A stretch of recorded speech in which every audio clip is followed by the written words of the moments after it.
안녕하세요. 동화작가 김근혜입니다. 문학작품에는 그 당시 시대와 지역의 문화, 역사, 철학, 사상 등을 엿볼 수 있는데요. 저는 오늘 문학작품에 등장하는 전라북도 문화유산을 소개하려 합니다. 함께하는 문학작품은 동화 유령이 된 소년입니다. 이 책은 아빠의 실종을 통해 신념이 무엇인지, 나를 잃지 않고 산다는 것은 무엇인지 그 의미를 되새기는 청소년 소설입니다. 유령이 된 소년에는 전주 천주교 성지가 여럿 등장하는데요. 전주는 많은 희생을 감수한 천주교 초기 신자들의 성지입니다. 한국 천주교의 첫 순교자인 윤지충과 권상현이 순교한 곳이며 많은 신자가 하늘의 부름을 받았습니다. 초록바위와 서천교, 숲정이 등 순교자들은 전주를 가로지르는 전주천이 안고 흐르고 있습니다. 단 하나뿐인 목숨을 내걸고 이 땅에 천주교라는 씨앗을 심어 열매 맺은 순교자들의 행적을 따라 걷는 길, 지금부터 시작합니다. 전주 한옥마을에 들어서면 가장 먼저 전동성당이 보이는데요.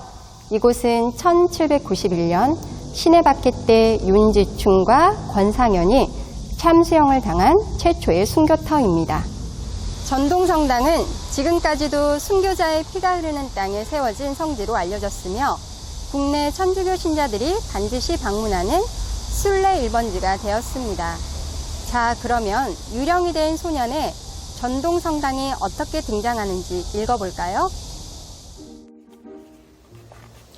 천주교 신자인 엄마는 주말마다 이곳 전동성당으로 미사를 드리러 온다. 전동성당은 세워진 지 100년도 더 된 오래된 성당이자 관광객이 많이 찾는 명소다. 하지만 내게는 관광지도 성지도 아니다. 엄마는 모르겠지만 답답하고 울고 싶을 때 내가 찾는 곳 중 하나다.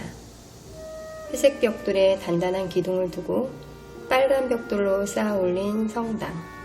꼭대기에 얹어진 둥근 돔, 아치형 입구를 통과해 육중한 성당문을 열면 스테인드 글라스로 장식된 창문에서 쏟아지는 햇살에서 가꾸어낸 빵 냄새가 났다. 어른거리는 생유리의 영롱함을 따라 의자에 앉아 성전을 바라다 보면 나를 괴롭히는 모든 것이 잠재워지는 듯했다. 전동성당에서 동쪽 방향으로는 풍남문이 있는데요. 풍남문은 거듭된 천주교 박해로 수많은 신자가 목숨을 잃은 곳입니다. 최초의 순교자인 윤지충과 그의 외종사촌 권상현이 처형당한 곳이기도 합니다. 전주의 순교터 중에는 서천교도 있습니다. 1866년 병인박해 때인 조윤호의 순교터인데요. 그는 부친이 참수형을 받아 순교한 지 5일 뒤 서천교 아래 형장에서 무수히 매질을 당한 끝에 순교했습니다. 그는 1894년 한국 천주교 200주년 기념을 위해 방한한 요한 바오로 2세에 의해 성인의 반열에 올랐습니다.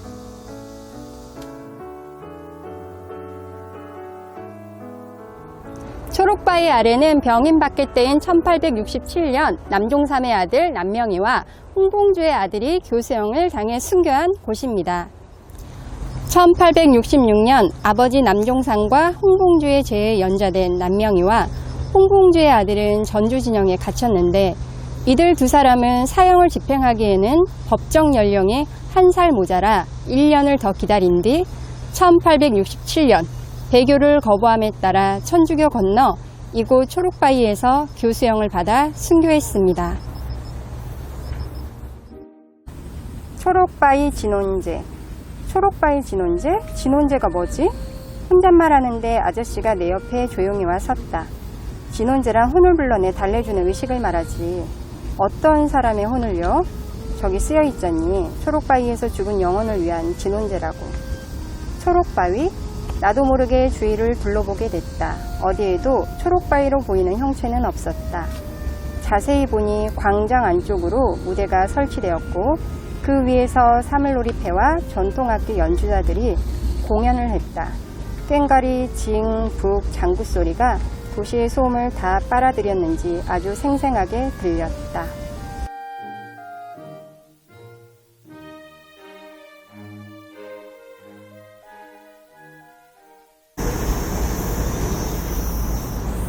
초록바위 맞은편에는 치명자산이 보이는데요. 우뚝 세워진 십자가가 선명하게 보이는 저 산입니다. 치명자는 목숨을 바친 자라는 뜻입니다. 승암산과 중바위로 불리던 이곳에 치명자라는 말이 붙여진 것은 신앙을 지키기 위해 순교한 카톨릭 신자에 대한 존경의 의미가 담겨 있습니다. 치명자산은 성지로 조성돼 순례자들의 발길이 이어지고 있는 명소입니다. 창설 이후 100년간 크고 작은 박해를 겪어온 한국 천주교. 천주교 탄압 이야기는 작품 유령이 된 소년에도 등장합니다. 홍의 아버지 이름은 홍봉주. 그는 병임 박해 때 베르네 주교와 체포돼 서소문 형장에서 능지처참을 당했다. 어머니에 대해서는 알려진 바가 없고 동생에 대한 기록도 없었다. 홍은 아버지가 죽고 난 다음 해인 1867년 이곳 초록바위에서 남종삼의 아들 남명희와 함께 처형된 뒤 전주천에 수장이 되었다고 기록됐다. 책이 주는 교훈은 독자에 따라 해석하기 나름입니다. 유령이 된 소년의 작가로 독자들에게 드리고 싶은 말씀은 죽음을 두려워하지 말아라. 우리가 가장 두려워해야 할 것은 나를 잃지 않고 사는 것이다 라는 문장입니다. 전주를 비롯한 이 땅 곳곳에서 순교를 선택한 천주교 성인들처럼 말이죠. 전주는 각 종교의 성지를 연결한 순례길을 통해 종교와 지역의 경계를 넘어 한마음이 될 수 있는 곳입니다. 죽음을 두려워하지 않고 신념을 지킨 순교자들의 정신은 종교를 넘어 우리가 본받아야 할 정신 중에 하나일 것입니다. 네, 제가 이 책을 2번이나 읽었는데요. 전주 천주교 성지인 그 초록바위를 배경으로 해서 그 신념을 지키느냐 못 지키느냐 그런 이야기가 전개되는데 그 신념을 가지고 지키지 못한 그 홍이라는 주인공은 아니지. 홍이라는 아이와 여기에 나오는 주인공 그 단우라는 아이가 방황을 할 때 이 홍이를 만나서 신념에 대한 것에 대한 어떤 굳은 의지 같은 것을 느낄 수 있었거든요. 그래서 이 현대를 사는 단우가 초록바위를 배경으로 해서 그 홍이를 만남으로 인해서 신념의 어떤 중요성, 그 신념에 대한 자기 어떤 가치관 이런 걸 이렇게 정립해가는 과정의 이야기라고 느꼈습니다. 사실은 청소년기에는 어른 못지않게 이 자기 정체성의 혼란을 많이 느끼거든요. 근데 그 혼란을 느끼는 과정에서 굉장히 많은 시행착오가 있는데 그 시행착오를 겪으면서 방황도 많이 하는 그런 청소년들이 읽으면 도움이 될 것 같아요.